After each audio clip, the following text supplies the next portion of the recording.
பரங்கிமலையில் உள்ள தென் சென்னை போக்குவரத்து துணை ஆணையர் போலீஸ் நிலையத்தில் இன்னைக்கு ஆஜராயிருக்காரு. கடந்த ஆகஸ்ட் 26ஆம் தேதி நடிகை ராதிகா சரத்குமாரோட மகள் ரேயானோட திருமண வரவேற்பு சென்னையில் உள்ள தனியார் ஹோட்டல் ஒன்றில் நடந்தது. இதுல கோலிவுட் திரையுலக பிரபலங்கள் பெரிய அளவுல கலந்துக்கிட்டாங்க. இதுல கலந்துகிட்ட நடிகர் அருண் விஜய் மது அருந்தி வீட்டுக்கு போற வழியில நுங்கம்பாக்கத்துல போலீஸ் நிலையம் அருகே நின்று கொண்டிருந்த போலீஸ் வாகனம் மீது மோதி விபத்து ஏற்படுத்தியிருக்காரு. இதையடுத்து அம்மாவுக்கு உடல்நலம் சரியில்லை, வீட்டுக்கு சென்றுட்டு திரும்பி வந்துட்டேன் அப்படின்னு சொல்லி போயிருக்காரு. போலீசாரும் அனுமதிச்சிருக்காங்க. ஆனா அவர் திரும்ப போலீஸ் நிலையம் வரவே இல்லை. பாண்டி பஜார் போக்குவரத்து போலீசார் அருண் விஜய் மீது 3 பிரிவுகளின் கீழே வழக்கு பதிவு செஞ்சு தேடிட்டு இருந்தாங்க. இந்த நிலையில பரங்கிமலையில் உள்ள தென் சென்னை போக்குவரத்து துணை ஆணையர் அலுவலகத்தில் இன்னைக்கு அதாவது ஆகஸ்ட் 30ஆம் தேதி ஆஜராயிருக்காரு அருண் விஜய். விசாரணைக்கு அப்புறம் இவரை பாண்டி பஜார் புலனாய்வு போக்குவரத்து போலீசார் கைது செஞ்சிருக்காங்க. முன்னதாக இந்த விவகாரத்தில் பணியில் அஜாக்கிரதையாக இருந்ததாக சொல்லி போக்குவரத்து புலனாய்வு பிரிவு உதவி ஆணையர் ஜெகதீஷன் மற்றும் ஆய்வாளர் சதீஷ் இவங்களை காவல் கட்டுப்பாட்டு அறைக்கு இடமாற்றம் செஞ்சு ஆணையர் ராஜேந்திரன் உத்தரவிட்டு இருக்காரு.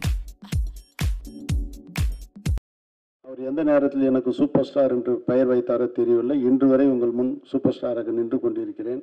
ரஜினி சாரை வச்சு படம் பண்ணணுன்றதுக்காகவே நான் விரதம் இருந்தவன். சார் நல்லா இருக்கும் சார். ரொம்ப இன்டர்வியூலாம் பார்த்துட்டு அடுத்த செகண்டாக பார்க்கறதுக்கு எனக்கு கொஞ்சம் ஃபீலிங் இருந்தது சார். என்ன ஆக போகுது இந்த அன்பு கேரக்டர். விடிகால 4 மணிக்கு போகிறார் சார். என்ன சார் ஹெல்த் என்ன சார்? இல்லை ரொம்ப இன்ட்ரெஸ்டிங்காக பண்ணுறாங்க தான், அதில் விட்டுடு அப்படியே போகலான்னாரு.